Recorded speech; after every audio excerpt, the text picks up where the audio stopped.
Welcome to Think Big with Dan and Qasim. Join hosts Dan Melnick and Qasim Masood as they explore big ideas, limitless possibilities, and engage with visionaries, entrepreneurs, and thought leaders who dare to dream big, get inspired, motivated, and find practical tips for personal growth.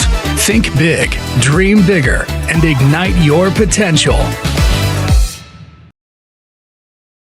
Welcome to Think Big with Dan and Qasim. If you want to go ahead and introduce yourself, tell us where you live and what you do for a living. Hi, my name's Maximilian Breall. I currently live in Santa Cruz, California, and I am a managing partner, co-owner at Central Coast Live Foods. We are a food company. We started as a cold-pressed organic juice company, and we are now branching out into fermented packaged good products like kraut crackers. That's our flagship product right now. It's basically like a fermented and dehydrated cracker. Awesome. So how did you get the idea for this business? Well, pretty much I didn't start this company. It was not my original company. I joined the company about 2 years ago. I'm currently at UC Santa Cruz. I'm graduating in a degree in video game design. So Okay. that's going to be coming up in a few months, actually. But I was just looking for a job during my time in college, and I found this local juice bar. And I thought that the mission aligned with sort of my values. I'm a very healthy person. I like to be active. I'm a power lifter, skateboarder. I like all the healthy, active stuff.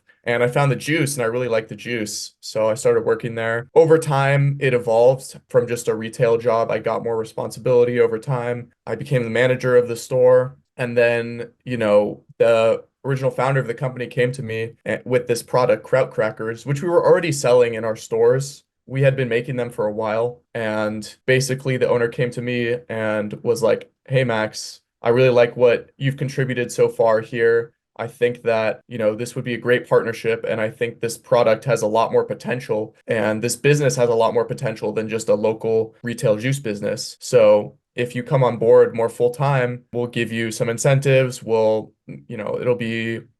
have a promising future if you come and join us." And, since that moment about a year ago, we are in now 20 stores throughout California. We're in 20 different farmers markets through Levy. It's one of our farmers market partners. And we also are doing e-commerce. That's kind of my mission right now, is developing our e-commerce presence and doing organic growth, trying to build my personal brand online and doing all that stuff. Awesome. So in terms of e-commerce, are you more focused on D2C or Amazon? What does that look like for you? Yeah, right now we are focused mostly on direct to consumer. My primary focus is building our affiliate network right now, especially on Twitter. I've found an amazing community of people on Twitter, just especially in the health space. And I'm super grateful for that. I've made some amazing connections. Like, since I got on Twitter, my network has exploded like crazy, which I was not expecting at all. I came into social media with a very different idea of what it was than what it actually ended up being. So after a while of doing Twitter, I was like, wow, instead of just building an audience of people that I'm disconnected with, I'm actually connected to all these people. I know them, I know who they are, they're real people. And as a networking thing, it's really sort of transformed my life. So I'm really grateful for that. That's amazing. So let's talk more about the actual crackers themselves, right? So it's what are they replacing? I guess what problem are you solving? It's what could somebody be eating now where they could eat your crackers instead? Well, yeah, I think the answer to this one's pretty simple. And obvious, where there's a health crisis in this country. People are unhealthier than ever. Obesity rates are climbing. Cardiovascular disease is climbing. All these chronic illnesses that didn't exist before are really on the rise, and it's really dramatic. I mean, you just go outside, you look around you. I mean, I'm in California. It's one of the healthier states in the country, but I mean, there's still you can see that there's a lot of unhealthy people out there. And the main reason for this is most food that's accessible to people. It's cheap, it's hyper palatable, and it's made with a bunch of processed ingredients that are not good for us. So, what we're doing is we're actually making a packaged good product that, someone would be eating a potato chip, some sort of other processed packaged good snack, but we're doing it with simple, healthy ingredients. And what also really makes it healthy is the process that we use. We do a fermentation. So we take purple cabbage, beets, and flax seeds, we grind them up, we ferment everything together, and then we dehydrate them at a low temperature. And that process is way more healthy than you would find any other traditional packaged food product. Most packaged food products are going to be, they're going to be using oils, like high amounts of oils that have been oxidized that are not healthy for you, or lots of processed sugar, which is going to lead to, consuming excess calories without any extra nutritional value. So, if someone's gonna have their lunch, if they need a quick snack they're on the go and they reach for like some Pop-Tarts, well, all they're getting there is they're getting lots of fat, and from unhealthy fat sources like polyunsaturated fats that have been oxidized, like seed oils, and then processed sugar, which is really just an empty form of calories that's not really contributing to your overall health. Versus if they were to consume our product, kraut crackers, in there, I have a bag right here. You're getting 24 grams of fiber in one bag, which is like, you're getting so much more, like right off the bat with the fiber. Most Americans get 10 to 15 grams of fiber a day, and that is far below what most people should be eating. Like, this is just what the government recommends. It's 30 to 35 grams of fiber a day, but you see like ancient tribes that still subsist off of hunting and gathering. They eat 50, 100 grams of fiber a day, and they have zero obesity, zero rates of heart disease. I mean, they don't have as long a lifespan because they don't have access to the same, medical facilities that we have. But in terms of these chronic illnesses that like people in the West face, it's almost non-existent. So, For I mean, sure. there's much more to kraut crackers too. I'd be happy to talk about that, but that's kind of just basic overview.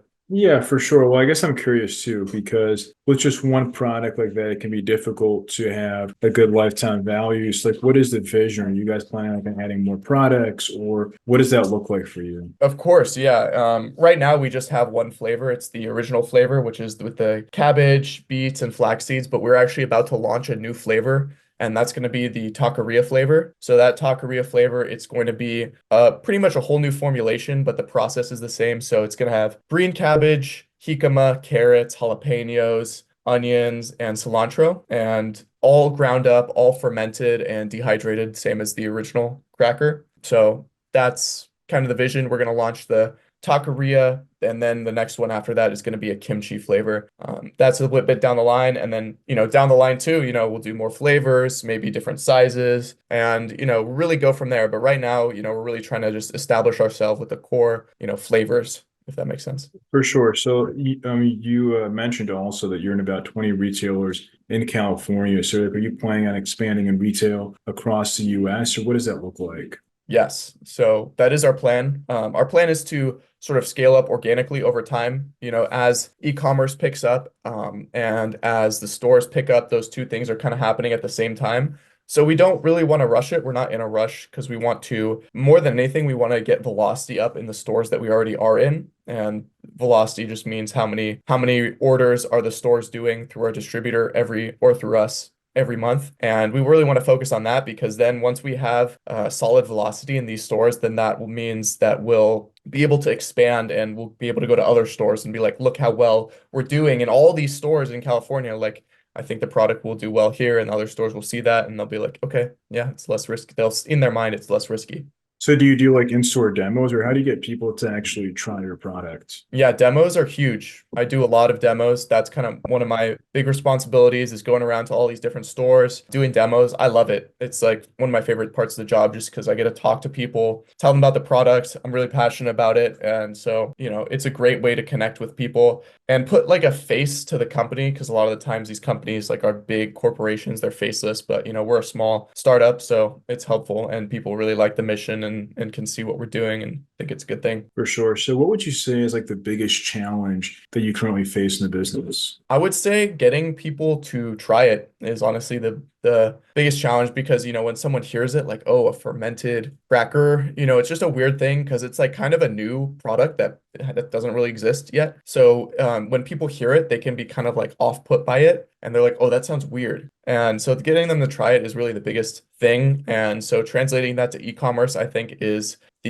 one of the bigger challenges, but we have some ideas as to how we could improve that and sort of help with that process. So, obviously, that you mentioned Twitter X earlier. So, what are some of your ideas? Like, are you looking at doing like TikTok Shop or Facebook, Instagram? What does that look like to really scale up this e-commerce channel? Yeah, so like I said, building the affiliate network. I think that, as I meet more people, connect with more people, really the tides are starting to shift in terms of the overall perception of health. People are starting to realize, okay, all this processed food we're eating is not good for us. And there's a big movement actually towards minimally processed, healthy foods, fermented foods, which is what we do. And so I think as this movement picks up steam, we're going to start to see foods like ours and other healthy products start to gain more traction in the market. And, already we can see that like functional foods is a category of like snack foods that's getting more and more popular. The market's getting bigger and bigger every year. So I think as we develop more affiliates, and I'm also planning on launching some email courses. So an email course is basically like you subscribe and then it gets released over a course of a few days, and just educational content about gut health and that sort of thing. And that will be a good promotion too. And yeah, TikTok and Instagram is also something we do content on there as well. You can find us just at Kraut Crackers, just one word. And yeah, you could follow us. So yeah. Awesome. So obviously now that we're in Q2 of 2024, so for this year to be successful for you guys, what would that look like? Like, what are some of your biggest goals and objectives for 2024? I would say so the two biggest goals would be to launch both of our new flavors, so taqueria and kimchi. We're already in the process of that. We just got our organic certification too, so that's going to be a big step for us in helping us getting into a lot of key stores, because a lot of stores do want to see that, especially the higher end natural foods markets. Like Erewhon is a big target for us. That would be amazing. Whole Foods down the line. I don't think Whole Foods is really a 2024 project. I think that's more of a 2025 project, especially just thinking about the scale that would require. But launching the two new flavors, taqueria, kimchi, and personally, one of my goals is getting e-commerce sales to $10,000 a month. So that is a good goal. Awesome. So obviously now many companies use high level technology like AI in their business. So do you guys currently use AI? And if not, where could maybe come in and add more value? Yeah, that's an interesting question. I have used AI just to generate some ideas for like Instagram Reels. Like I do a lot of Instagram content now, so it's useful for like writing hooks maybe, or just getting a list of like ideas. Like you get a list of ideas and then maybe one of those ideas will spark something and you're like, hey, like, oh, I can use that idea, or I can make something out of that. And I think that's what like to use AI for, is like a jumping board, like a springboard. I'm also a 3D designer. I told you I studied game design, and so I do a lot of 3D design, 3D modeling. And so whenever I start a new project, that's something I'll like to do too, is I'll just go and do a bunch of prompting, or I'll just go onto Pinterest and pull out a bunch of images that I like. And so that kind of creates sort of like a mood board, and you can sort of use that as like a jumping board for new ideas and new projects. Have you thought about AI for like chatting or customer service to better explain your products to people who might have, questions about ingredients or things like that? That is a great idea, actually, and I have thought about that. I just haven't implemented it into the website. That would be probably something that's relatively simple to implement, I would imagine, and could honestly have a pretty high ROI, because it's literally like you have someone there to talk to you while you're on the website, and that can definitely help people. Like it's literally like it can be like a sales bot, essentially. For sure. So what would you say is like the one biggest piece of advice that you wish you knew before you joined this company? I would say for me, like this has been very much an experience of, joining, like I came in from the outside. So it was an experience that, I kind of had to sort of prove my worth a little bit. And so I would just say, I'm glad I took the opportunity. But to what I would say to anyone who wants to get into business, or anyone who's not necessarily in business or they're thinking about getting into, it's like you don't know where an opportunity or a connection will take you. So you really just have to realize that opportunities are everywhere. And it's up to you to say yes to them and to go forward. Because if your mind is closed off to all the potential and all the possibilities, then you're going to severely miss out. Because when I started working at this juice company, I had no idea that it would turn into this, to where I am right now, sitting here talking to you. Like, that's crazy. I would never have imagined that we would be where I am today. But it's, like I said, opportunities all around you. You just have to recognize and be open-minded to the possibility. For sure, yeah, and that's so true, and that's awesome. So if we're going to have this conversation again in 1 year from now, where do you see things going for your business? Well, like I said, launching those two new flavors, hopefully those will be out. I want to, establish once I get out of college, my responsibilities are going to stay the same. Like I still have the same responsibilities, but obviously I feel like I'll be able to put more of myself into this business and this work. So going full blast into e-commerce is really what I want to do. Revamping, I want to revamp our website. I want to revamp all of the online sales funnels that we have right now, implement new ones. So really like I want us to be like a big player in the e-commerce space because I can see us becoming a big player in the retail space. But I think where the most people will get the most value from this product is in e-commerce. For sure. So if somebody watching this wanted to reach out, do you mind sharing your website or social media? I guess best ways to get in contact. Totally. Well, yeah, our website is centralcoastlivefoods.com. So you can find us there. My Twitter, that's probably the best place to reach me. It's Breall Strong, Breall Strong. And same on Instagram, Kraut Crackers. So it's Kraut Crackers, and both start with a K. Yeah, you can reach out to me, Instagram, Twitter. Those are the best places. Awesome. Well, thanks so much for your time today. Yeah, thank you, Dan. Appreciate it. Thanks. All right. Bye. Bye.